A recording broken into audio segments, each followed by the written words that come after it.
part of the beauty of living in America. Like, you want something, you can go and get it. And you shouldn't have to explain or justify to anybody why you want it.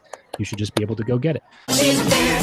Hey, I'm Travis Chappell, host of the Travis Makes Friends podcast. And if I can build the life of my dreams, then I know that you can too. So please check out this episode that I did with Liberty. Leave every relationship better than when you found it. Right? Yep. I mean, that's the thing that most people fail to understand. Right?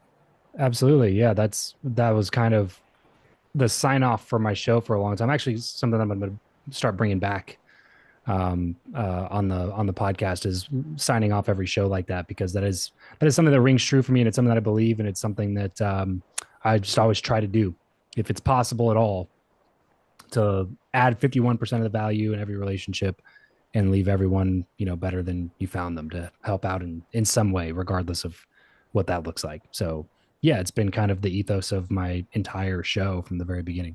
It's beautiful. And man, it's like I've been looking back at because when we first did our first interview, I was in Columbia, South Carolina. I had left California I had 3 months. I was going to go there, make my first album and all this stuff. And that's when you and I met. We had our first interview. And I was just thinking, like, I'm just thanking God. I'm just like, because I really need to start making better connections. I need to make real friends that are actually doing stuff. But I was like, at the time, I was thinking, man, this is just going to be like, we're going to have one meeting. He's just going to like totally forget about me. Right. And I'm really, really grateful for you, because you've been here, you've been consistent with you message me on Facebook, you answer my emails and all that. And it's like, I'm always afraid I'm going to like scare people away. They're going to think I'm crazy because I'm like texting them too much or something like that, but you've been a really source of strength for me, and I really appreciate you for that.